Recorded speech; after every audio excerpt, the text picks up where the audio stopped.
नमस्कार प्रिय दर्शकों, एक बार फिर आपका स्वागत है हमारे YouTube चैनल प्राचीन ज्ञान। प्रिय दर्शकों, आज फिर नया वीडियो नई जानकारी लेकर हम हाजिर हुए हैं। दर्शकों, आज के इस वीडियो में आप जानेंगे कि कर्मों का फल सबको भोगना पड़ता है, चाहे वो भगवान राम हो या फिर माता सीता। कोई भी मनुष्य क्यों ना हो, कोई भी इंसान क्यों ना हो, सबको अपने कर्मों का फल भोगना पड़ता है। इसी तरीके से माता सीता ने भी अपने कर्मों का फल भोगा था। प्रिय दर्शकों, आज की कहानी रामायण से ली गई है। ये कहानी बड़ी मोटिवेशनल है, बड़ी ज्ञानवर्धक है। प्रिय दर्शकों, ऐसा कहा जाता है कि जो मनुष्य इस कहानी को सुनता है उसके जीवन से समस्त प्रकार के श्राप पाप दोष नष्ट हो जाते हैं। सभी कुकर्मों से, सभी पापों से और जितने भी श्राप आपके पूर्व जन्म के होते हैं सभी से मुक्ति दिलाने वाली ये कहानी है। इसलिए इस वीडियो को अंत तक देखें, पूरा देखें, ताकि आपका भी भाग्य उदय हो जाए और आप भी पाप दोष श्राप मुक्त हो जाएं। वीडियो शुरू करने से पहले जो लोग हमसे नए जुड़े हैं वो लोग हमारे चैनल को सब्सक्राइब करें, बेल आइकन ऑन करें, अच्छे अच्छे कमेंट किया करें, ताकि हर आने वाले वीडियो का नोटिफिकेशन सबसे पहले आपको मिले और प्रिय दर्शकों आप उसका फायदा उठा सकें। शुरू करते हैं प्रिय दर्शकों आज की ये पावन पवित्र प्यारी सी कहानी। प्रिय दर्शकों, रामायण की कथा तो आप सभी ने सुनी या पढ़ी होगी, जिसमें श्री राम और माता सीता के जीवन से जुड़े पहलुओं को दिखाया गया है। उन्हीं में से एक कहानी में बताया गया है कि जैसे मर्यादा पुरुषोत्तम राम अपनी पत्नी सीता को एक धोबी की बातों में आकर अयोध्या छोड़कर जाने को कह दिया था, लेकिन क्या आपको पता है कि वो धोबी के रूप में जन्मा हुआ एक पक्षी था, जिसकी श्राप की वजह से ही माता सीता को वन वन में भटकना पड़ा था। जी हाँ, आपने सही सुना है, माता सीता को श्राप मिला था। प्रिय दर्शकों, आज हम आपको बताएंगे कि देवी सीता को किस पाप की सजा मिली जो उन्हें वन वन भटकना पड़ा। प्रिय दर्शकों, मिथिला नगरी में जनक राजवंश राज करता था। उन्हीं में से एक राजा सिरध्वज थे। एक बार यज्ञ के लिए वो जमीन जोत रहे थे। उसी समय वहां से एक छोटी कन्या निकलती है। इस सुंदर कन्या को देखकर राजा बहुत खुश हो जाते हैं। उन्होंने उस कन्या को अपनी पुत्री बना लिया। उसका नाम सीता रखा। प्रिय दर्शकों, जब सीता बड़ी हो जाती है तो एक दिन सीता अपनी सहेलियों के साथ बगीचे में खेल रही थी। वहां उन्हें एक तोते का जोड़ा दिखाई दिया जो बहुत ही खूबसूरत था। वे दोनों पक्षी एक पर्वत की चोटी पर बैठे बैठे बातें कर रहे थे। दोनों तोते इस तरह से बात कर रहे थे कि पृथ्वी पर श्री राम नाम से विख्यात एक बड़े और सुंदर राजा होंगे। उनकी महारानी का नाम सीता होगा। श्री राम सीता के साथ कई वर्षों तक राज्य करेंगी। धन्य है वो जानकी देवी और धन्य है वो श्री राम। दर्शकों, तोते की ऐसी बात सुनकर सीता ने सोचा कि ये दोनों मेरे ही बारे में बात कह रहे हैं। इन्हें पकड़कर मैं इनसे अपने जीवन से जुड़ी सारी बातें पूछ सकती हूँ, पूरा ज्ञान प्राप्त कर सकती हूँ। इसीलिए माता सीता ने अपनी सहेलियों से उन दोनों पक्षियों को पकड़कर लाने को कहा। उनकी सहेलियां उस पर्वत पर जाती हैं और दोनों तोतों पक्षियों को पकड़कर ले आती हैं। प्रिय दर्शकों, तब माता सीता उन पक्षियों से कहती है कि तुम दोनों बहुत सुंदर हो, देखो डरो नहीं, मैं तुम्हें कोई नुकसान नहीं पहुंचाऊंगी। तुम बस मुझे ये बताओ कि तुम कौन हो और कहां से आए हो, राम कौन है और सीता कौन है, तुम्हें इनके बारे में कैसे पता है। माता सीता के पूछने पर दोनों पक्षी बताते हैं कि एक बहुत विख्यात महर्षि वाल्मीकि हैं। हम दोनों उन्हीं के आश्रम में रहते हैं। महर्षि ने रामायण नाम का एक ग्रंथ लिखा है, जिसका पाठ उन्होंने अपने शिष्यों को भी करवाया है। पक्षियों ने सीता को भी ये बताया कि इस ग्रंथ में महर्षि वाल्मीकि ने बताया है कि महर्षि सरस्वती के द्वारा किए गए पुत्रेष्टि यज्ञ से प्रसन्न होकर भगवान विष्णु, राम, लक्ष्मण, भरत, शत्रुघ्न ये चारों मानव शरीर धारण कर पृथ्वी पर जन्म लेंगे और बड़े होने पर श्री राम महर्षि विश्वामित्र और अपने छोटे भाई लक्ष्मण के साथ हाथ में धनुष लिए मिथिला आएंगे और शिवजी के धनुष को तोड़कर सीता से विवाह करेंगे।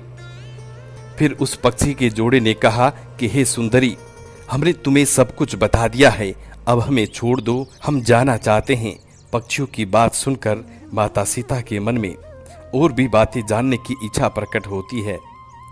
माता सीता उन दोनों पक्षियों से पूछा कि राम कहाँ होंगे, वो किसके पुत्र होंगे और किस तरीके से मिथिला आकर जानकी से विवाह करेंगे।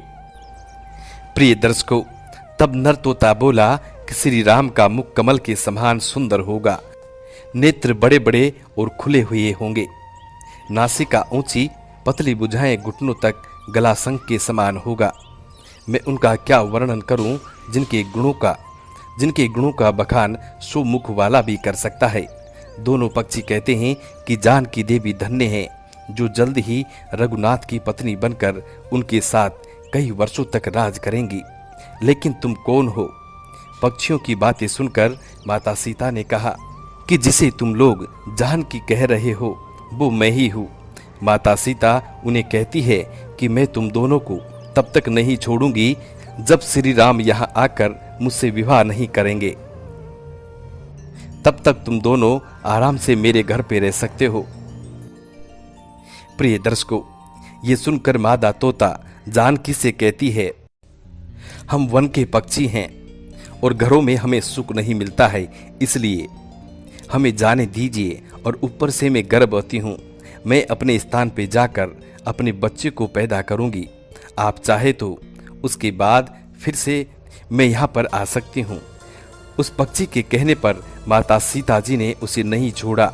तब उसके पति यानी नर तोते ने कहा कि मेरी पत्नी को छोड़ दो, वो गर्भवती है। जब ये बच्चे को जन्म दे देगी तब उसे लेकर मैं फिर से तुम्हारे पास आ जाऊंगा। तब माता सीता ने कहा कि तुम आराम से जा सकते हो, लेकिन ये मुझे बहुत पसंद है, तुम घबराओ नहीं, मैं इनकी अच्छे से देखभाल करूंगी।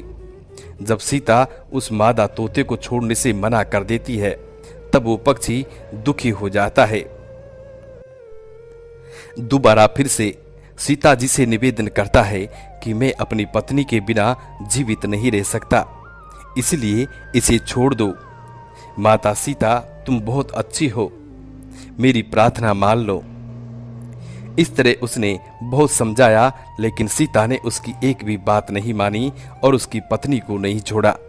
तब मादा पक्षी ने क्रोध में आकर माता सीता को श्राप दे दिया कि जिस प्रकार तू आज मुझे इस समय अपने पति से अलग कर रही है, वैसे ही तुझे भी स्वयं गर्भवती की अवस्था में श्री राम से अलग होना पड़ेगा।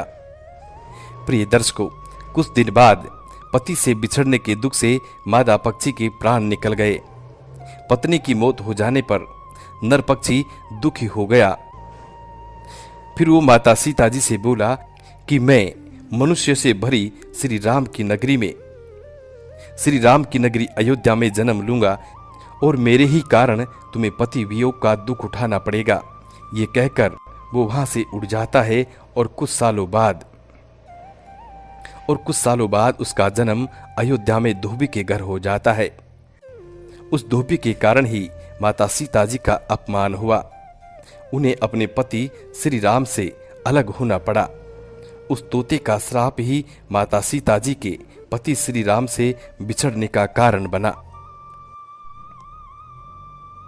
इसीलिए जब माता सीता गर्भवती थी तो उन्हें भी पति से दूर वन में रहना पड़ा था। आपने अक्सर लोगों को कहते हुए ये सुना होगा कि हमें हमारे कर्मों का फल हमें यही मिलता है।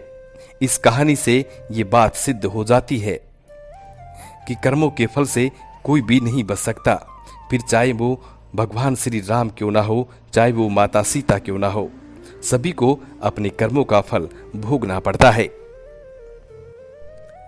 जो जीव जंतु, जो मनुष्य अपने जीवन काल में जो कर्म करता है उसका भुगतान एक दिन उसको जरूर करना पड़ता है। प्रिय दर्शकों, इस कहानी से हमें ये शिक्षा मिलती है कि हमेशा हमेशा व्यक्ति को अच्छे कर्म करने चाहिए, ताकि उसके जीवन में या फिर अगले जन्म में उसको दुखों का सामना ना करना पड़े। प्रिय दर्शकों, कर्मों का फल कभी पीछा नहीं छोड़ता है। कर्म कभी भी पीछा नहीं छोड़ते हैं और कर्मों का दंड, कर्मों का फल भुगतना ही पड़ता है। यदि आप सुखी जीवन चाहते हैं तो प्रिय दर्शकों, अपने जीवन में अपने हाथों से जितना हो सके दान दक्षिणा करें, धर्म पुण्य का कार्य करें, एक दूसरे दुखी जीवों की सेवा करें। कभी भी ऐसा कोई गलत काम ना करें जिसके कारण आपके जीवन में आपको भारी दुखों का सामना करना पड़े। प्रिय दर्शकों, हम उम्मीद करते हैं कि आज की ये कहानी आप लोगों को बेहद पसंद आई होगी और इस कहानी से आप ढेर सारी प्रेरणाएं लेंगे। मिलते हैं प्रिय दर्शकों आने वाले नेक्स्ट वीडियो में। तब तक अपना ख्याल रखें। जी नमस्कार, धन्यवाद।